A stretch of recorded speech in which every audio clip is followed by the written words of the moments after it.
আজ থেকে নিয়ে 1400 বছর আগে দেখেন হযরতে ওমর কেমন ছিলেন, যাকে ফারুকে আজম বলা হয়। হযরতে ওমরে ফারুক মাদক পার করতেন ঈমান নিয়ে আসার আগে, ইসলামে দাখলা হওয়ার আগে। আল্লাহু আকবার।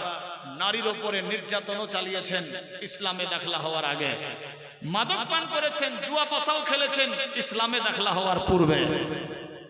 কিন্তু যিনি সুপারি নিয়েছিলেন নবীকে মারার জন্য 100টা উটের বদলে ইসলামে দাখলা হওয়ার আগে, বেরাদার, কিন্তু সুপারি নিয়ে নবীকে কতল করতে যেতেই রাস্তায় দেখা, এই ওমর তুমি যাচ্ছ কোথায়?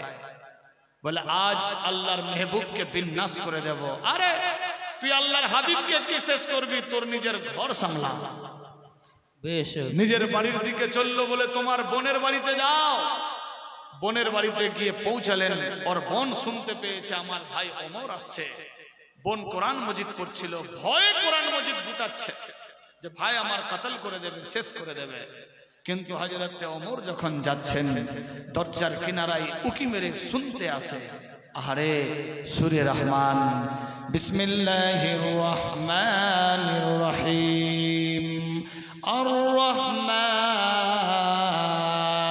আল্লামাল কোরআন খালাকাল ইনসান আল্লামাহুল বায়ান। এই সূরা যখন শুনতে লাগলেন হযরতে ওমর ফারুক চমকে গেল। আরে কোরআন মাজিদ শুনতে এত ভালো?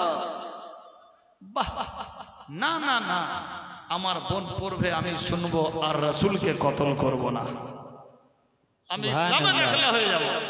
এক এক রকম রাইটার এক এক রকম বর্ণনা দিয়েছেন। যাই হোক, সেই জায়গাতে গিয়ে হাজির। বোন তুমি কি পড়ছিলা? ওর বোন আর জামাইদা ভয়ে কম্পমান। বাপরে, আমার ভাই বলি শেষ করবে। না ভাই কিছু না, কিছু না, জান বাঁচানোর জন্য। না বোন কি পড়ছিলা বলো? না ভাই কিছু না। আরে বলো না। খাপের থেকে তরবারি বের করলেন, বলবা কিনা? থরথর করে কেঁপে যাচ্ছে। বলে বোন রে মিথ্যা কেন বললা? কোরআন মজিদ শুনতে এত ভালো, তুমি পড়ো আর আমি শুনবো। তাওহীদের জামি, আল্লাহু আকবার। রিসালাত কাকে বলা হয়?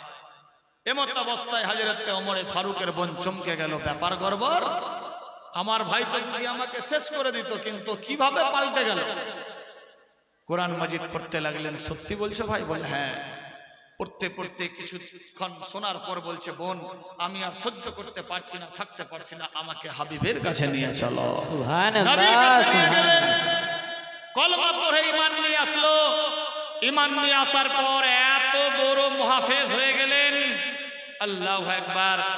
যিনি ছিলেন নারীদের উপরে নির্যাতন চালাতো, তিনি হয়ে গেলেন নারীদের রক্ষক।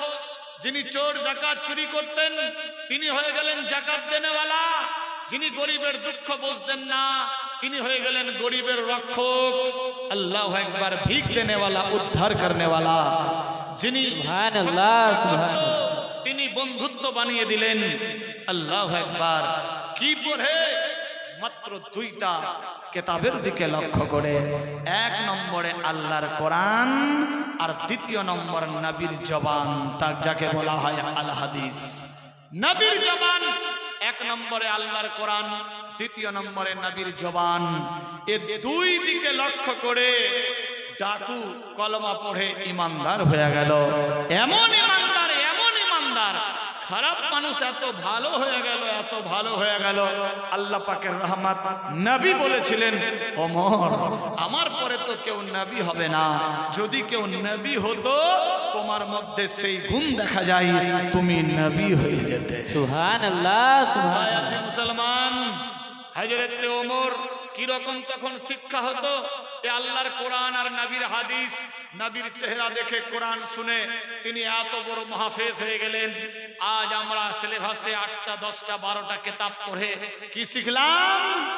একে অপরে কিভাবে হিংসা করতে হবে, একে অপরকে কিভাবে গাড়াই ফেলতে হবে, একে অপরের পেছন কিভাবে দুশ্মনী লাগাতে হবে, একে অপরকে কিভাবে বিন্যাস করতে হবে, হিংসা চুরি চামারি কেমনি করতে হবে, সুদ ঘুষ কেমনি খেতে হবে।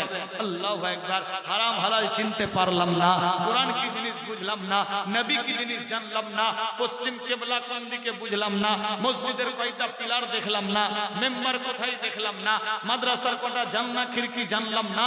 আল্লাহু আকবার। নাম মাত্রাতে মুসলমান বলে পরিচয় দিচ্ছি, কাজের দিক দিয়ে গোল্লা। বেশ কোথায় আছি মুসলমান? ভাবতে অবাক লাগে। আল্লাহ আমাদের বুঝার শক্তি দান করুক, সবে বলি আমিন। আজ আমরা ওই দুইখানা কিতাব পড়ে সাহাবীরা কি শিখলেন, আর আজ আমরা 8টা 10টা কিতাব পড়ে কি শিখলাম, চলুন দেখি। পড়েছিলাম ওয়াবিল ওয়ালিদাইনি ইহসানা।